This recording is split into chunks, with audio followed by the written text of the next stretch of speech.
Hello and welcome. You're in the right place. You're at the Alone Together meditation series.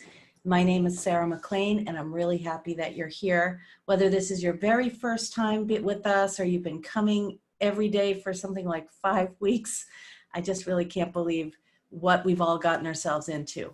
But here we are, and we're taking good care of ourselves because we are learning how to come back to our center point of peace again and again and again and again. And meditation like this, that's certainly probably one of the best antidotes to stress that I know of. And being mindful, that is certainly a way to keep your attention right here in the present moment so you don't scare yourself about the future and you don't regret anything from the past. Obviously, mindfulness is about paying attention on purpose. And in some of our calls, we've been paying attention to the future on purpose. And some of us have been paying attention to the past on purpose, which is perfectly fine. But dwelling in this moment with your attention and your love and your presence, this is where your life is happening, right here, right now. And right here, right now, with the other 58 people on this call, it's great to have you here. And it's a great way to connect. I know some of you have heard me talk a lot about the 3 jewels of practice, and I'm going to say them again for those of you who haven't heard them, because for me, this is essential. So the 3 jewels of practice, some of you know I spent a couple of years in a Zen Buddhist monastery, and they talked about these 3 jewels. And the first jewel is you, what some might call the Buddha. But it's not just you, it's that which is looking through your eyes, and that which you connect with deeply in meditation. It's that presence, some people would call your true nature or your soul or your spirit or your essence or that divine spark. That is one of the jewels. Obviously, it's essential for practice and probably the reason for your practice. The second jewel is knowledge, where you get it. And right now, I know many of us are kind of searching the internet for inspiration and knowledge. Maybe you're taking down some books from your self-help bookshelf like mine here and looking for little bits of inspiration there or people that inspire you. Or maybe you're finding it in ancient writings and by mystics or the Bible. So the first jewel is you, the Buddha that's looking through your eyes. The second jewel is wisdom, or what's called Dharma, and where you get that. And the third jewel for practice, and think of these as a 3-legged stool, you can only really have, you have to have 3. You can't have 2, and you really can't have 1. So the third leg is what we're doing here today, is this community of practice, which is often called a Sangha. Sangha means community. And you might have even heard the word satsang. The word sat means truth. And satsangs are communities of truth. And it's not my truth. It's the truth of who you are, the truth of that which is looking through your eyes, the truth of the fact that this moment is when you're living your life. And you are alive right now, and your breath and your life force is living through you as you. And so these 3 jewels are what make up every spiritual practice, whether it be Buddhism or Christianity or Judaism, whatever it may be, or just simply general spiritual but not religious practices. It takes all 3. It takes the practice of connecting to that deeper self. It takes the wisdom to support it. And the wisdom can come from you, the within. And then it does take, I believe, a community. Even though we sit around with our eyes closed in our own little rooms, there is something essential to being alone together. So thanks for joining me today. Trying to think about what we want to talk about. Does anyone have any requests? I see hi from Arizona, hi from New York City, hi from, I don't know what that says, TCI, how to deal with fear. That is the request. Thank you very much, Sarah. So fear is a natural experience. And I know many of us are fearful when we think about our future, or will anything be the same, or will we ever go back to normal?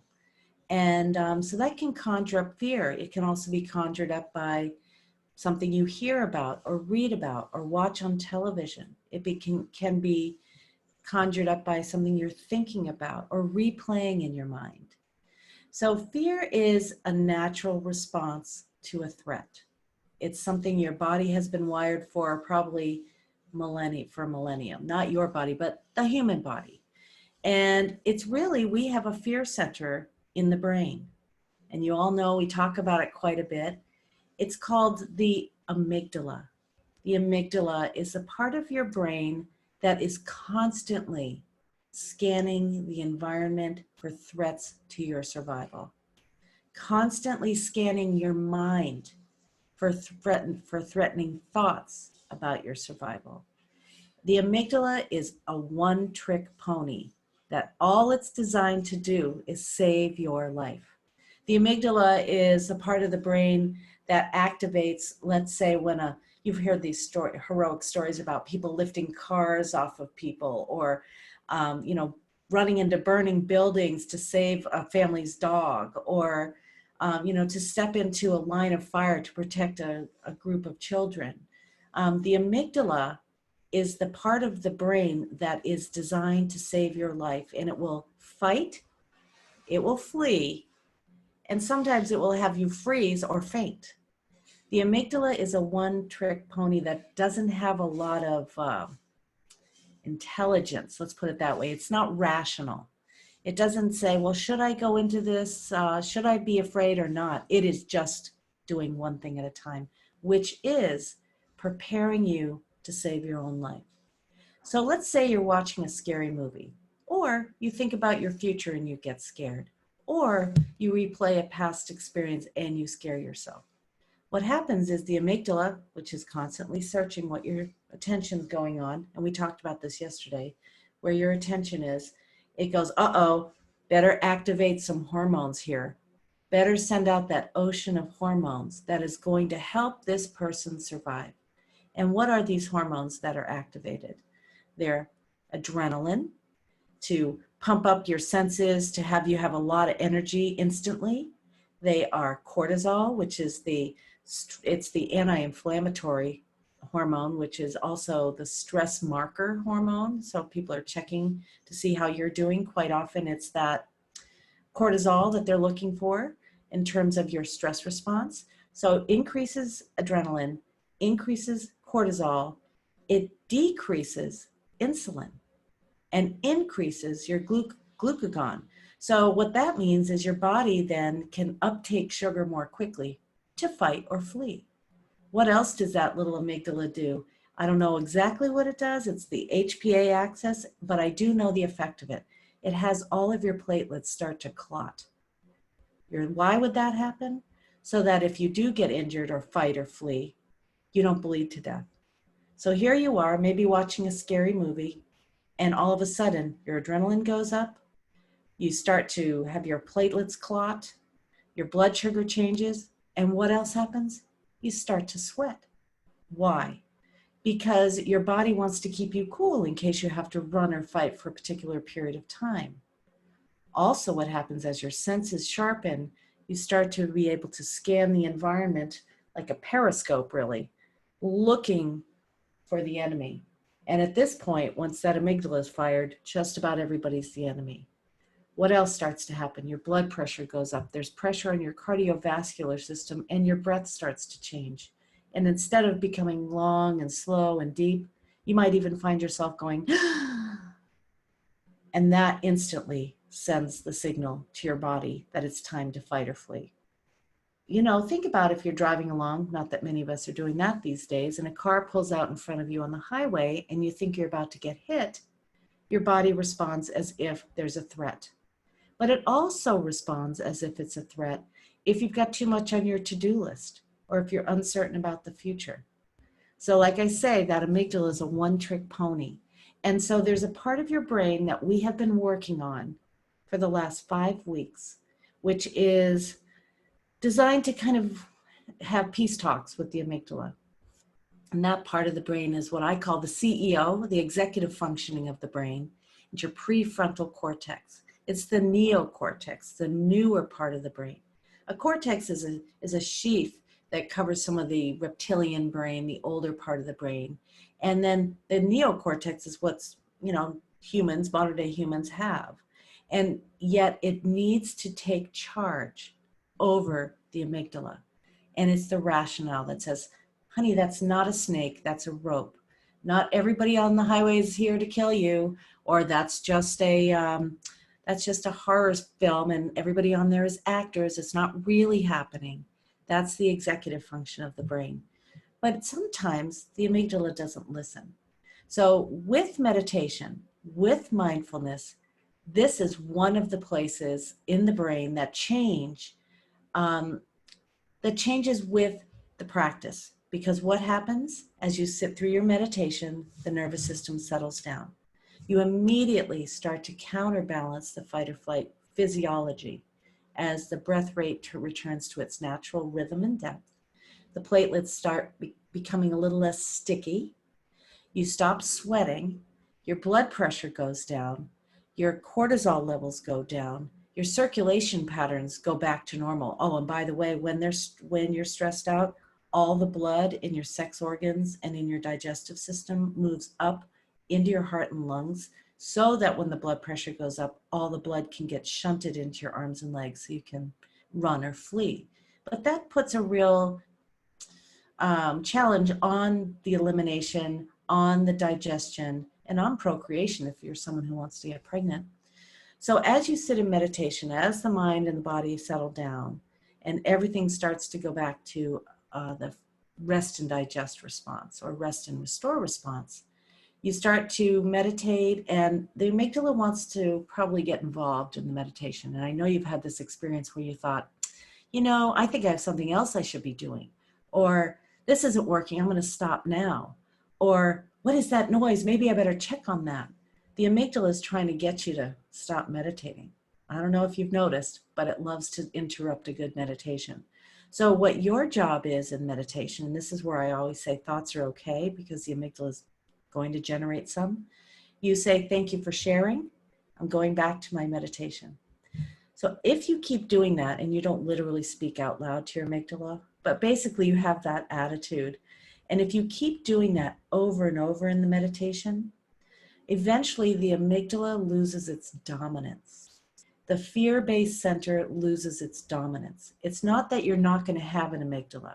You still will have this activator that will send that ocean of hormones back into the body if you need them. But your rationale, your prefrontal cortex will say, the executive function will take over. And what happens literally to the brain is the amygdala's density starts to shrink.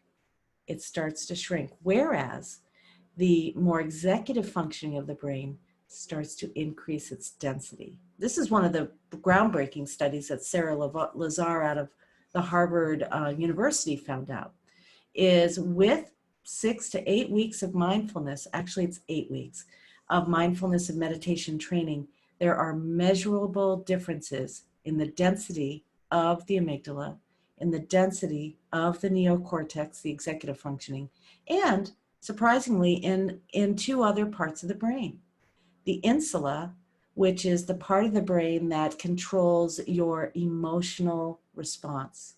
We often say between stimulus and response, there's a space. And in that space, you can decide how you're going to respond or react. That spaciousness is what creates more self-awareness and more emotional awareness. And the insula starts to get more mass and more folds, which is more surface area. And the more surface area you have, the more neurons you have.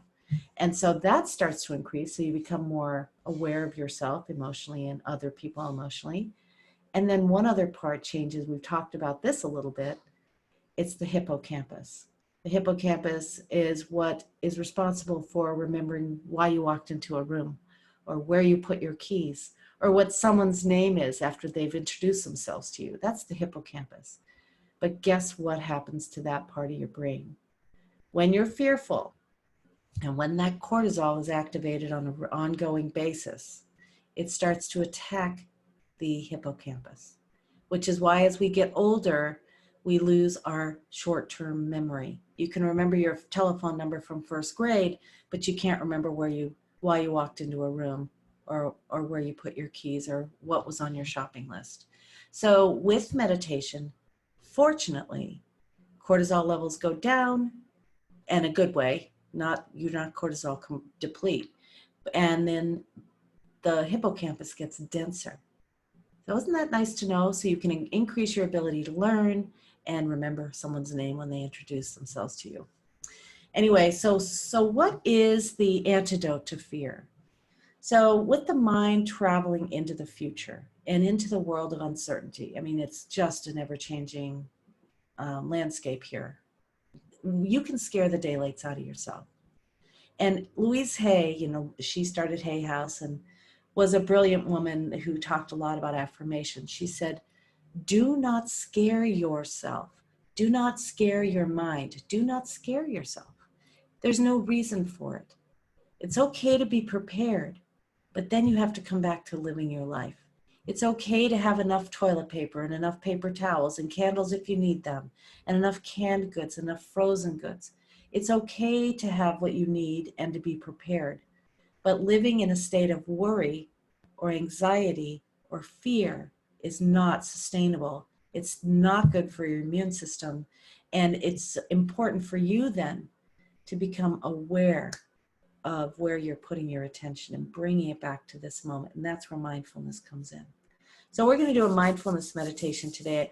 You know, a couple little things I want to share about that fight or flight response and the overactivation of it, because I think it's important for you, is, you know, when it's activated, and it is in everybody, even meditators like me and you, what is important is to figure out how to deactivate it or to discharge the buildup of hormones in the nervous system so they don't have detrimental long-term effects, such as high blood pressure or a compromised immune system or restless leg syndrome or poor memory or cardiovascular issues or digestive issues or elimination issues or sensitivity or autoimmune disease. I mean, we want to keep our platelets spacious so we don't have a stroke or a heart attack. And the way to do it is obviously, one way is through meditation. It's not the only way. Really good sleep is a good way to do it. Getting good exercise is a good way to do it. Hanging out with people you love is a great way to do it.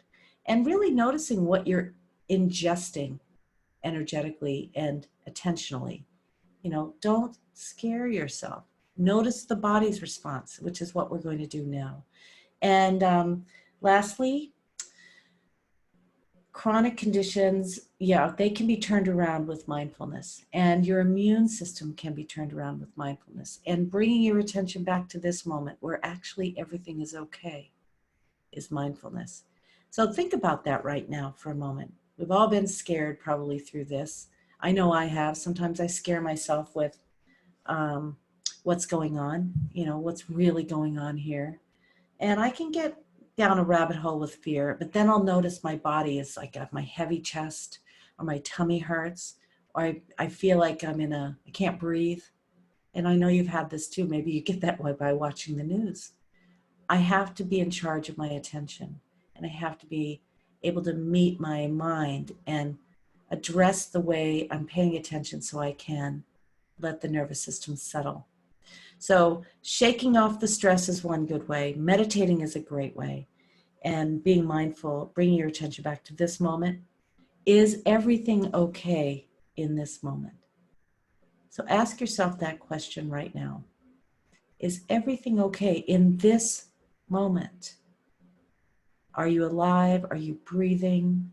Is your body relaxed? Are you relatively healthy?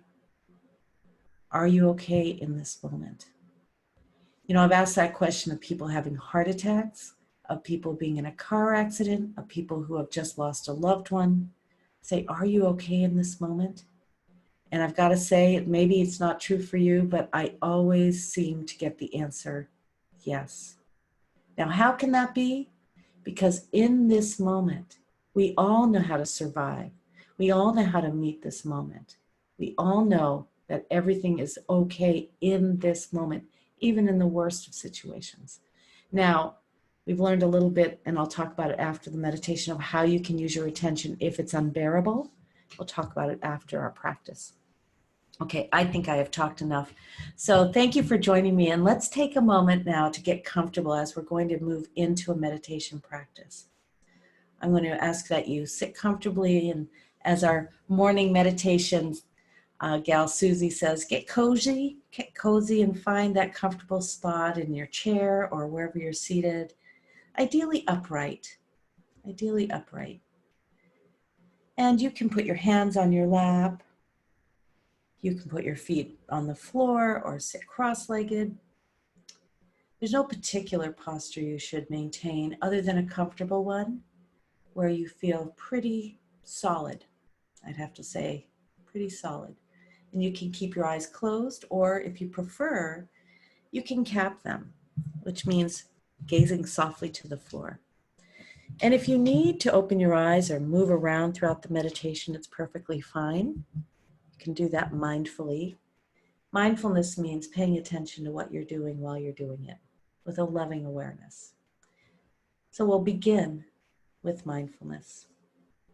So I invite you to close your eyes if they're not yet closed. And once again, to ask yourself, is everything okay right now? I'm not talking about the future. I'm not talking about what happened earlier today. Ask yourself, is everything okay in this moment? And then I invite you to take some deeper breaths, ideally through your nose if possible, breathing in slowly and deeply, and breathing out slowly and fully at your own pace.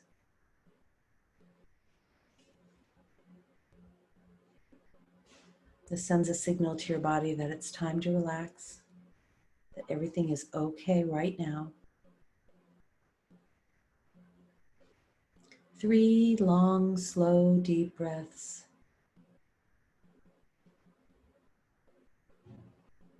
We're going to be meditating for about 15 minutes or so. So I invite you to get as comfortable as you can and let your breath now return to its natural rhythm and depth. Throughout this practice, you'll be breathing naturally. There's no need to control or regulate your breath. Though it may change of its own accord, it might get faster or slower, or deeper or shallower.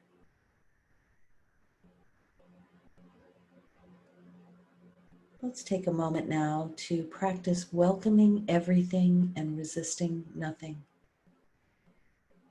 Begin now trying to, or seemingly noticing the sounds that are in the environment far away.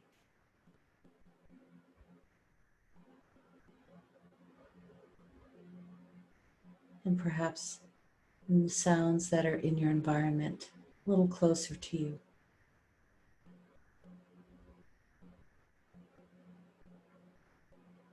Observing the sounds and noticing as they arise from the silence and return to the silence.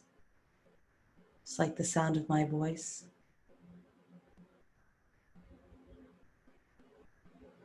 Or noticing sounds that are constant.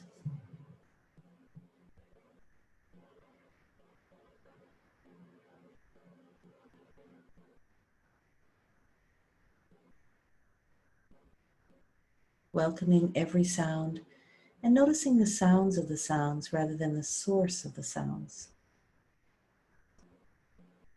Observing as they come and go.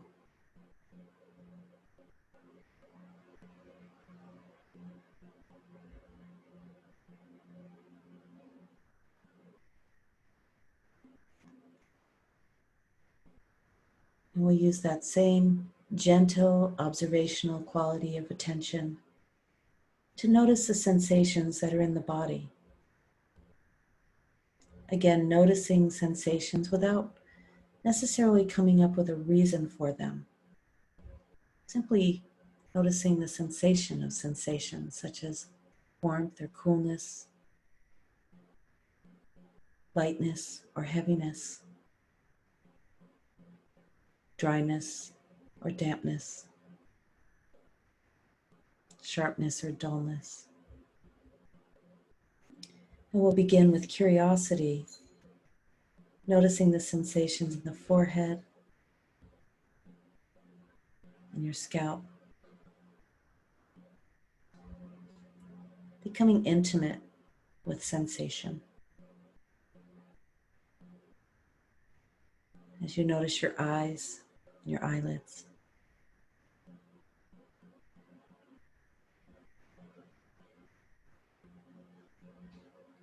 Your nose, the sensations inside your nostrils and outside of your nose.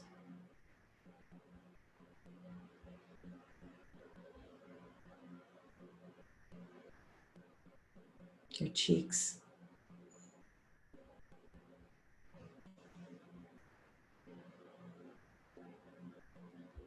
Your ears, inside and out.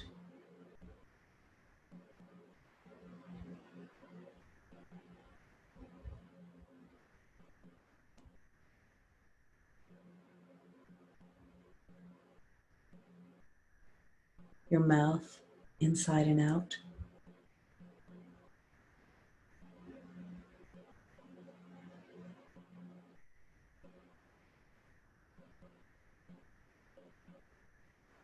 Letting go of any tension in your face, your jaw, your chin. Perhaps you notice the air on your skin.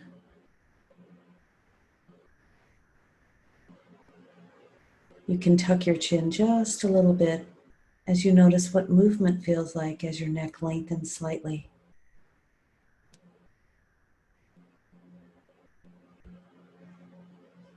Softening your throat. Noticing the sensations inside and out.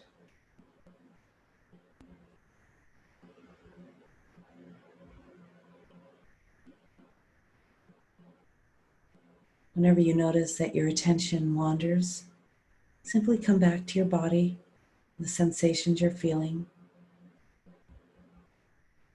The body's always right here, right now. The sensations are arising right here and right now.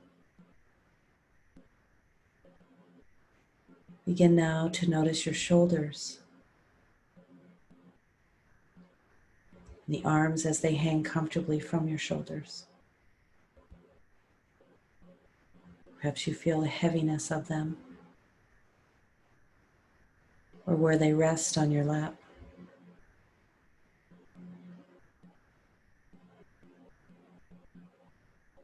Noticing your hands and fingers.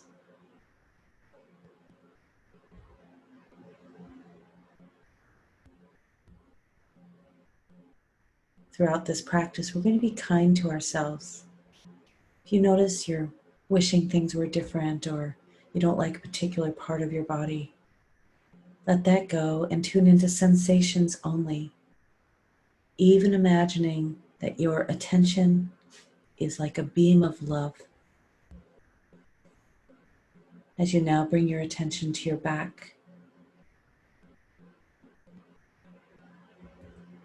noticing sensations such as maybe the clothing on your skin or the support behind you, or whatever sensations are in your back.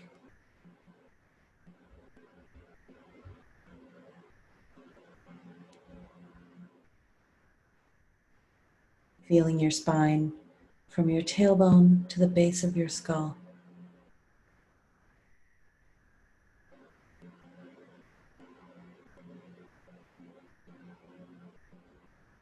Noticing your lower back.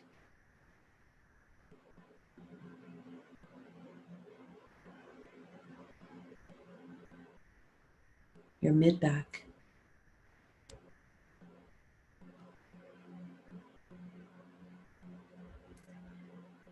Bring your attention around to the front of your body, noticing your rib cage.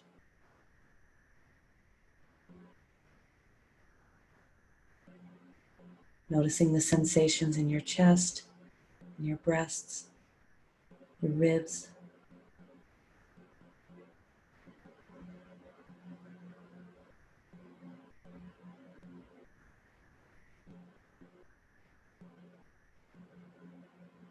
Whenever you're waiting for something to happen, treat this as you would any other thought and come back to what's happening.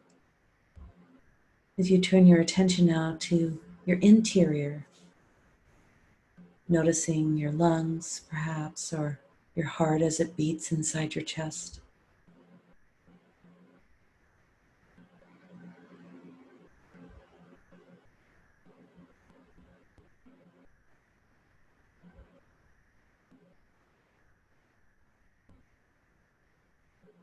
Letting go of any tension in your diaphragm and your belly.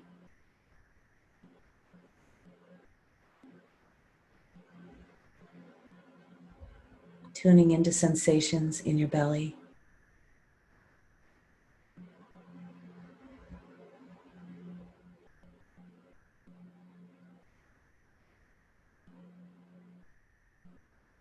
Staying out of stories and judgment, and being an observer. As you notice now what it feels like to sit and have that support underneath you.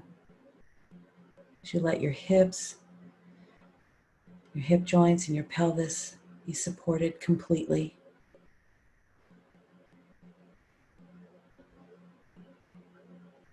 Noticing the sensation in your groin, your rear.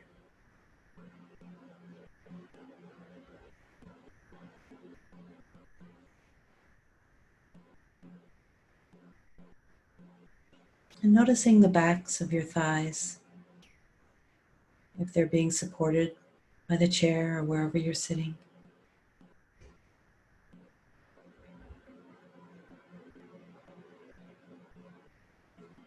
Noticing the tops of your thighs and how, where the hands are resting, how that feels.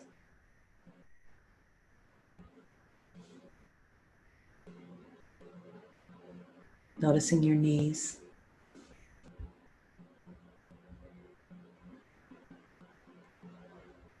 Your lower legs.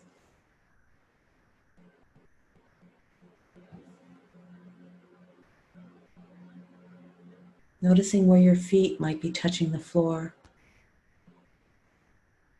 or being enveloped by your socks or shoes.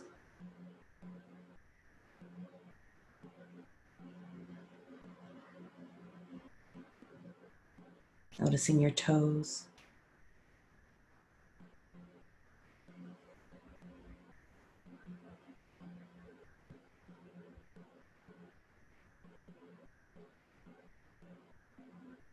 And allowing your attention now to expand to include your entire body.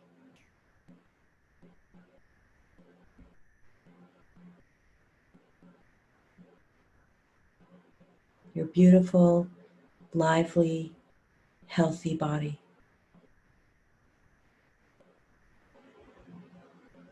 Perhaps you can feel the aliveness, tuning into those subtle sensations of tingling or movement, such as your heartbeat or your pulse.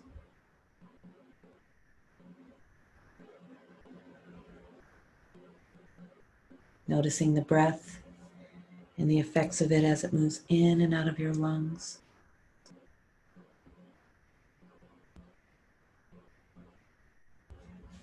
The movement, the stillness.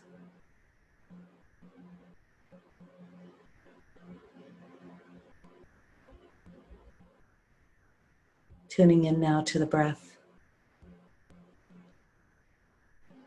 It might change when you pay attention to it, but let it be natural. As the breath is always right here, right now, along with the body.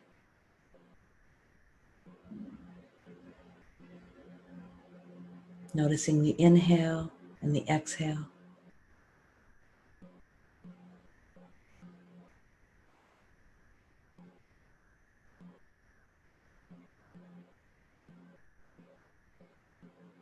Notice the pauses between each breath.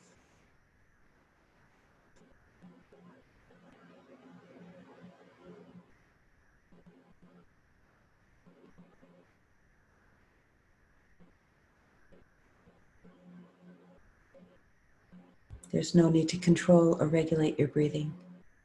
Simply notice the sensation of breathing in and out.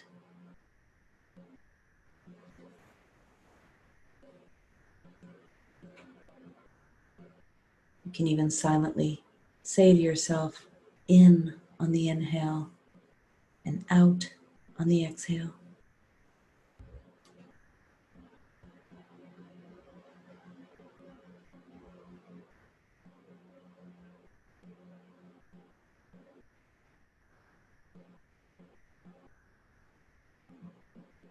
We'll practice this for a couple of moments in silence, tuning into the breath, noticing the inhale and the exhale. You're doing it correctly.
I invite you to keep your eyes closed as we come out of meditation. I'll sound a chime to signal the end of the practice.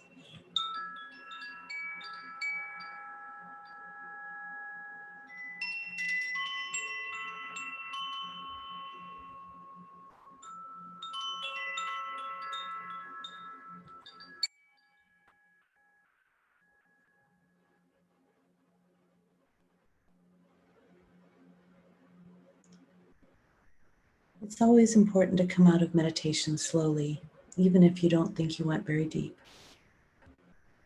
Mindfully moving from that state of meditation, which is what changes some of the traits of the brain, into the waking state. And you can do so first by noticing how you're feeling right now.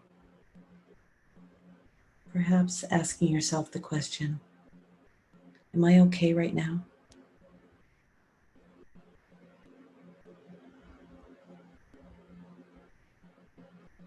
Notice how the body is feeling.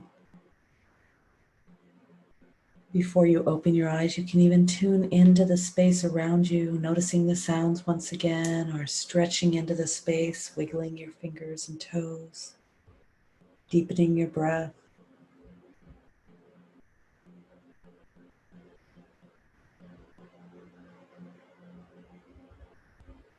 Really practicing staying in your own time. You might move more quickly than I do as you decide it's time to open your eyes, first with a downward gaze. Then you might close them again, or you might feel ready to open them all the way, but take your time, do your speed.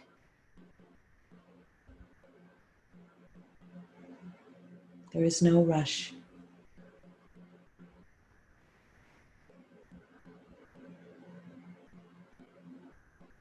When you are ready to open your eyes, you can do that and meet the rest of us. I like to close the meditation by putting my hands together, and if it feels natural or comfortable to you, you can do the same in the prayer position. Thumbs lightly touching the breastbone. Really honoring that essence, that source of your attention, the love that lives through you as you. That deep, safe sanctuary. inside you that you can connect with any time in meditation. And people would call it your spirit, your soul, God. I bow to that lives through you as you, and that lives through me as me and everyone else. So thank you for joining me in that meditation. I hope it was helpful. Got you back to your center point of peace. We can string these mindful moments together all day long. We have a mindful life. And when we have peace as our new normal and restful awareness as our new normal, it will help us when we notice the fear sneaking up on us. And we can do a practice, whether it's a mindful breath or mindful body relaxation. There are what these practices called Peacefinder Practices that I put on my website. If you want to look at those, they're little quick tips for how to get back to feeling okay again when you notice the fears crept in.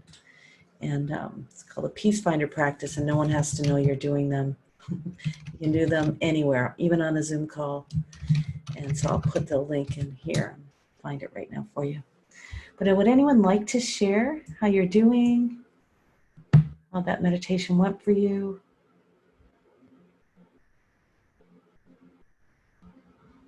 I know you're all muted. You can unmute yourself if you care to. We will stop recording. Why don't we do that now?